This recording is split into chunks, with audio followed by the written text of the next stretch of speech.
जय हिंद दोस्तों। आज की इस वीडियो में हम लोग सीखने वाले हैं घनाभ की कुछ बेसिक फार्मूले को, और इस फार्मूले पर सवाल को किस प्रकार से लगाते हैं मैं आपको सब कुछ अभी करके दिखाऊंगा। दोस्तों ये वीडियो थोड़ी लंबी हो सकती है, लेकिन दोस्तों आपको पता होगा कि अगर आप क्लास 6, 7, 8, 9, 10 यानी किसी भी क्लास में पढ़ते हैं तो आपको किसी भी चैप्टर में घनाभ के बारे में कुछ न कुछ ज़रूर से देता है, और हम लोग को अगर घनाभ के बारे में पता नहीं रहेगा तो आप नहीं कर पाएंगे। सो फ्रेंड्स, इस वीडियो में मैं घनाभ के बारे में बेसिक से लेकर के कुछ एडवांस तक की बातों को समझाऊंगा, इसलिए इस वीडियो को पूरा देखेगा। और दोस्तों यदि ये वीडियो पसंद आए तो इस वीडियो को लाइक करके और चैनल को सब्सक्राइब करके बेल आइकन प्रेस कर लीजिएगा वीडियो के लास्ट में। अब भी कुछ मत कीजिएगा, अभी पूरा वीडियो देखिए। अगर आपको समझ आया कि अच्छा था तो लाइक कीजिएगा, नहीं आया कोई बात नहीं, डिसलाइक कर दीजिएगा। दोस्तों सबसे पहले घनाभ होता क्या है। दोस्तों घनाभ में क्या होता है ना कि घनाभ में लंबाई, चौड़ाई और ऊंचाई होती है। जैसे मान लीजिए ईंट होता है तो ईंट में क्या होता है, लंबाई, चौड़ाई और ऊंचाई होता है। उसी प्रकार से मान लीजिए आपके घर तरफ जो दुकानें होती हैं, किराना दुकान, उसमें क्या होता है, जो बिस्कुट की पेटियां आती है कैसी होती है, उसका भी लंबाई, चौड़ाई और ऊंचाई होता है।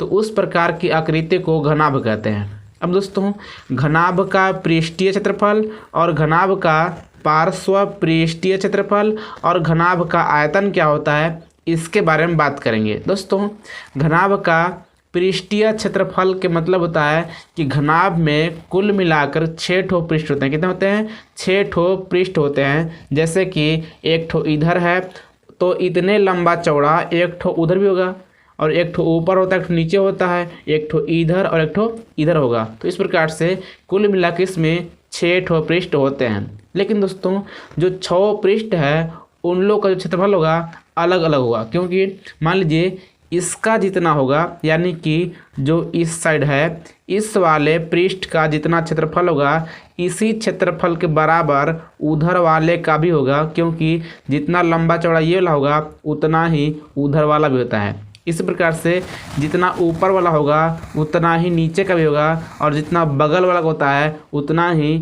इधर का भी होगा। अब दोस्तों मान लीजिए कि इसको मैं मानता हूँ लंबाई, क्या लंबाई, और इसको मानता हूँ चौड़ाई, यानी कि जो ऐसे है इसको मानता हूँ चौड़ाई। चौड़ाई को बोलते हैं दोस्तों बी। अब दोस्तों इस प्रकार से ये हो गया चौड़ाई और ये हो गया लंबाई, तो इसको मानेंगे ऊंचाई। क्या मानेंगे? ऊंचाई। अब दोस्तों अगर केवल और केवल इस वाले पृष्ठ की बात करें, किसकी बात करें? केवल और केवल इस वाले पृष्ठ की, जो कि आयताकार दिखाई दे रहा है। अब दोस्तों जो आयत का क्षेत्रफल होता है क्या होता है?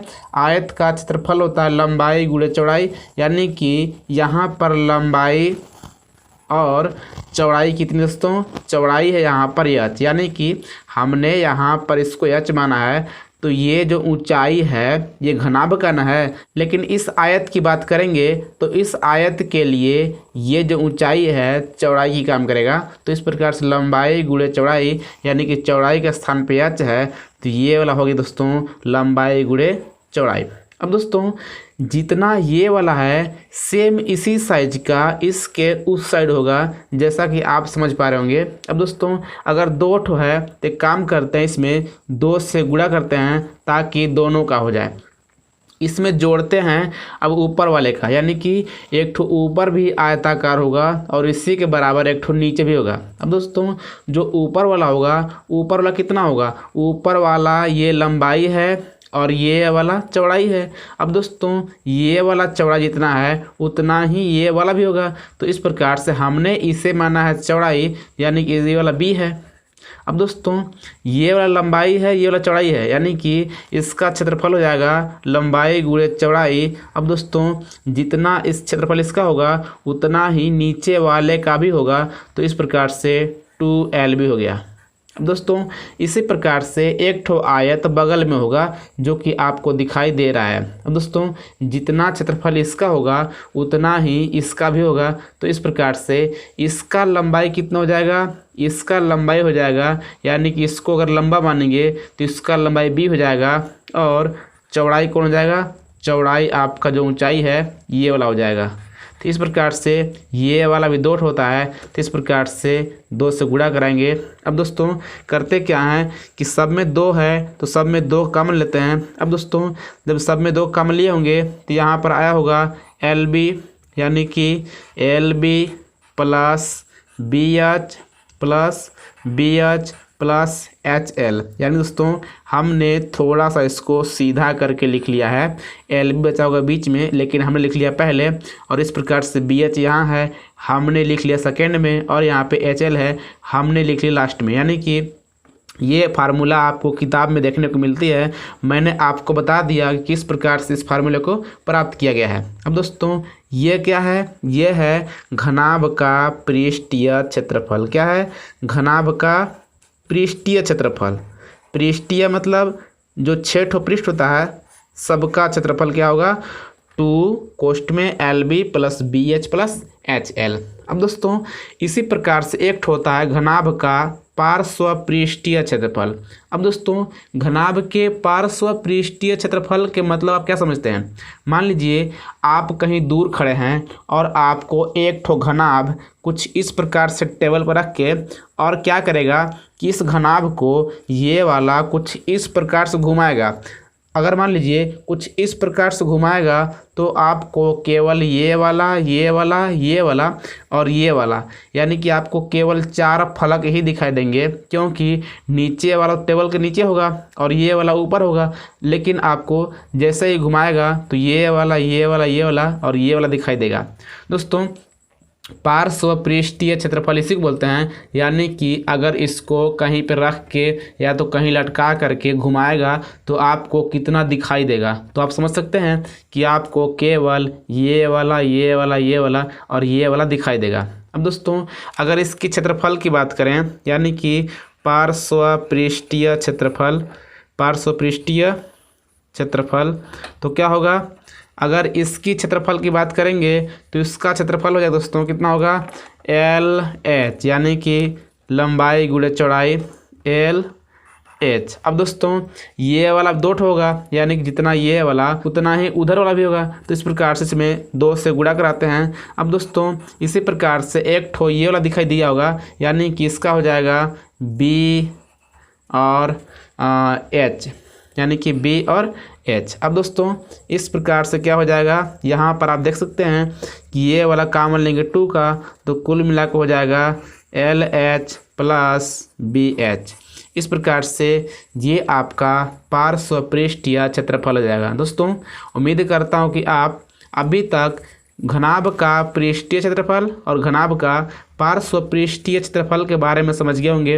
अब दोस्तों एक ठो और होता है घनाभ का आयतन। क्या होता है? घनाभ का आयतन। दोस्तों घनाभ का आयतन होता है लंबाई गुणे चौड़ाई गुणे ऊंचाई, यानी कि अगर लंबाई और चौड़ाई में ऊंचाई से गुणा कराएंगे तो आपका आयतन हो जाता है, चाहे आकृति कोई भी हो। यानी कि किसी भी आकृति में अगर उसके लंबाई चौड़ाई और ऊंचाई गुणा कराएंगे तो आपका आयतन हो जाता है। अब दोस्तों इस प्रकार से हमने तीनों के तीनों फार्मूलों को मैंने आपको समझा दिया।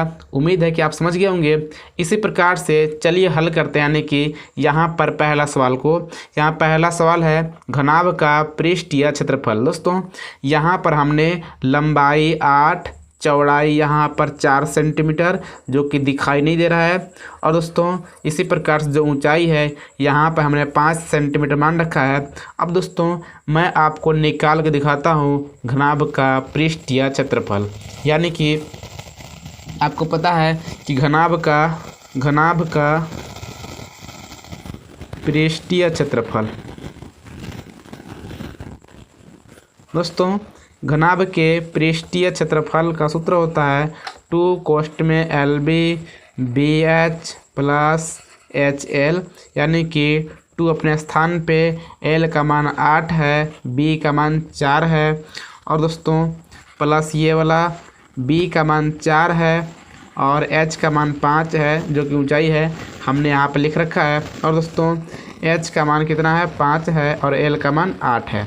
इस प्रकार से दोस्तों कितना हो जाएगा, 2 अपने स्थान पे, यहाँ पे 8 चौको 32 और प्लस 4 पच्चे 20, और दोस्तों 20 होगा यहाँ पे, और यहाँ पे प्लस 8 पत्ते 40।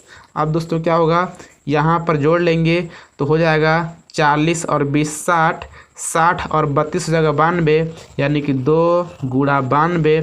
अब दोस्तों 92 दूना हो जाएगा 184, यानी कि सेंटीमीटर स्क्वायर।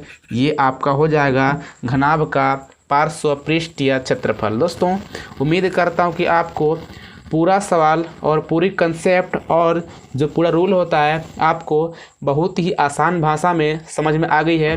यदि आ गई हो तो इस वीडियो को प्लीज़ लाइक करके चैनल को सब्सक्राइब कर लीजिए और बेल आइकन प्रेस कर लीजिए, ताकि आपको ऐसी वीडियो आगे भी मिलती रहे। सो फ्रेंड्स, मिलते हैं किसी और वीडियो में, तब तक नमस्कार, जय हिंद।